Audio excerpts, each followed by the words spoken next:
everybody, Mrs. Ross again. Today I'm going to read Thidwick, the Big-Hearted Moose by Dr. Seuss.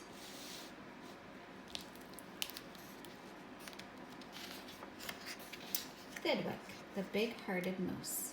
And this was both written and illustrated by Dr. Seuss. So he wrote the words and drew the pictures. Up at Lake Winnebago, the far northern shore, lives a huge herd of moose, about 60 or more. And they all go around in a big happy bunch looking for nice tender moose moss to munch.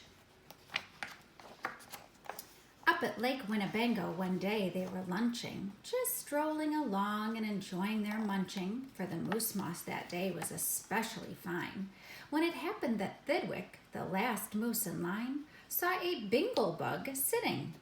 The bug called out, "Hey, it's such a long road and it's such a hot day. Would you mind if I rode on your horns for a way?" "Of course not," smiled Thidwick, the big-hearted moose. "I'm happy my antlers can be of some use. There's room there to spare and I'm happy to share. Be my guest and I hope that you're comfortable there." So the bingle bug picked out a nice easy seat, and the moose went on looking for moose moss to eat. So there's the bug.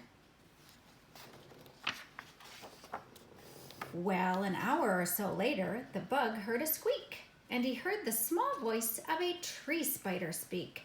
"I say," said the spider, "you've got a fine place. That moose seems quite friendly, has such a nice face. If I got on too, do you think he would mind?" "Hop aboard," laughed the bug, "and I think that you'll find that the moose won't object. He's the big-hearted kind." "I accept," said the spider with joy and delight, and he started a web on the horn to the right. While the spider was spinning, he heard a gay song, and a fresh little zinazoo bird came along. He stopped and he stared and he chirped, "Well, well, well, what a smart place to build, what a great place to dwell. I've been living on trees ever since I was born, but here's something new. Why not live on a horn? If there's room there for two, then there's room there for three." "There's plenty of room," laughed the bug, "and it's free." Thidwick stopped walking. What was all that talking? These guests had caught Thidwick the moose unawares.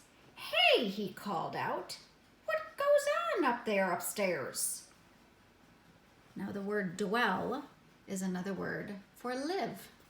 So he says, what a great place to dwell, what a great place to live.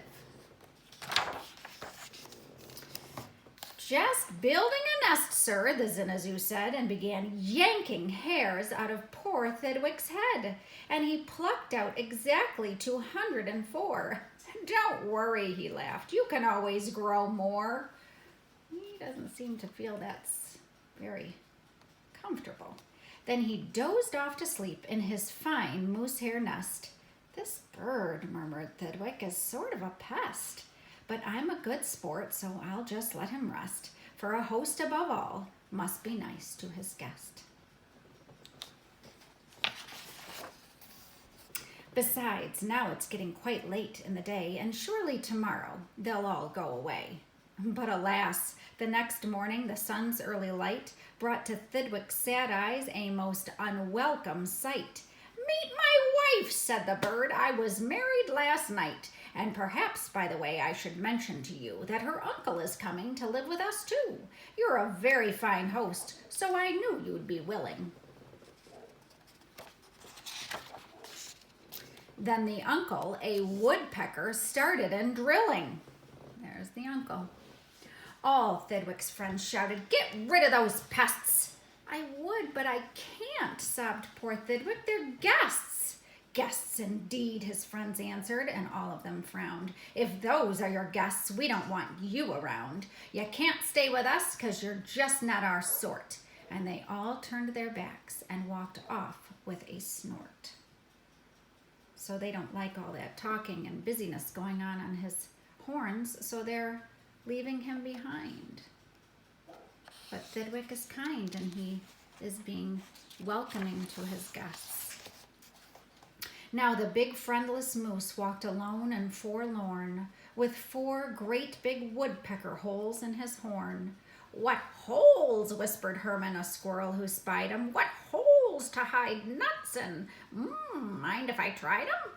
"They're yours," called the woodpecker. "Get right inside 'em. This big-hearted moose runs a public hotel. Bring your nuts, bring your wife, bring your children as well." So the whole squirrel family all jumped on, pell-mell. And they're going into those holes that the woodpecker made. And the very next thing the poor animal knew, a bobcat and turtle were living there too. Now what was the big-hearted moose going to do? Well, what would you do if it happened to you? You couldn't say scat, 'cause that wouldn't be right. You couldn't shout scram, 'cause that isn't polite. A host has to put up with all kinds of pests, for a host above all must be nice to his guests.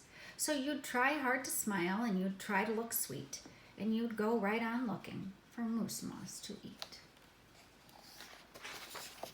But now it was winter, and that wasn't easy, for moose moss gets scarce when the weather gets freezy.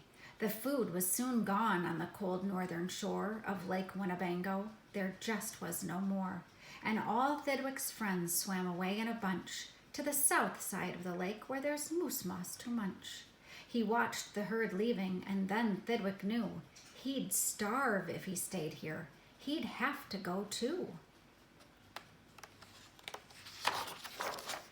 He stepped in the water, then, oh, what a fuss. "Stop!" screamed his guests. "You can't do this to us. These horns are our home, and you've no right to take our home to the far distant side of the lake." "Be fair," Thidwick begged with a lump in his throat. "Oh, we're fair," said the bug. "We'll decide this by vote. All those in favor of going, say aye. All those in favor of staying, say nay." "Aye," shouted Thidwick, but when he was done, "Nay!" they all yelled. He lost 11-1. "We win!" screamed the guests by a very large score. And poor starving Thidwick climbed back on the shore. Then do you know what those pests did? They asked in some more.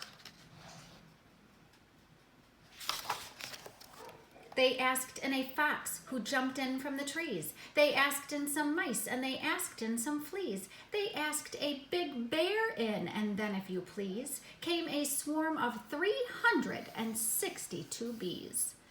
Poor Thidwick sank down with a groan to his knees, and then came something that made his heart freeze. What do you think it is? Let's find out. Bullets came zinging right past Thidwick's face. Guns were banging all over the place.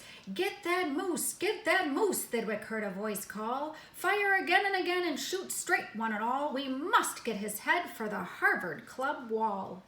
So if you've ever been to a restaurant where they have like animal decorations around, that's what they're kind of talking about, is they want to have a moose head to put up at their restaurant or club.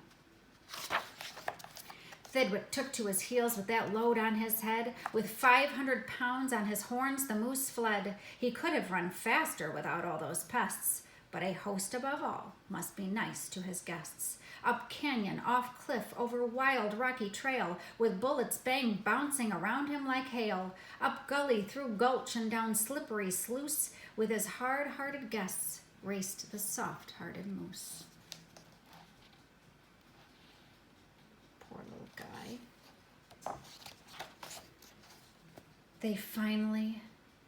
Finally they had him. Because of those pests, he had run out of luck. Because of those guests on his horns, he was stuck. He gasped, he felt faint, and the whole world grew fuzzy. Thidwick was finished completely. Or was he? I wonder what's going to happen. So it doesn't seem there's anywhere for him to go but the water. Let's see what happens. Finished? Not Thidwick. Decidedly not. It's true, he was in a most terrible spot. But now he remembered a thing he had forgot. A wonderful something that happens each year to the horns of all moose and the horns of all deer. Today was the day Thidwick happened to know what happens to all deer and all moose. Let's find out. That old horns come off so that new ones can grow. And he called to the pests on his horns as he threw them, "You wanted my horns, now you're quite welcome to them. Keep them, they're yours. As for me, I shall take myself to the far distant side of the lake." So his old horns came off. And then he will grow new ones. And so all those animals that were living on his horns are being thrown off as well. And let's see what happens. And he swam Winnebago and found his old bunch and arrived just in time for a wonderful lunch at the south of the lake where there's moose moss to munch. And they look happy to see him, and he looks happy to see them. His old horns today are where you knew they would be. His guests are still on them, all stuffed as they should be. So here are those men, or here's one of the men that were coming after him. And they took the horns back to their restaurant or club and put them on the wall with all those animals still on them. So Thidwick was very kind to put up with them, but good thing his horns could come off. So that is Thidwick the Big-Hearted Moose by Dr. Seuss. I hope you liked it.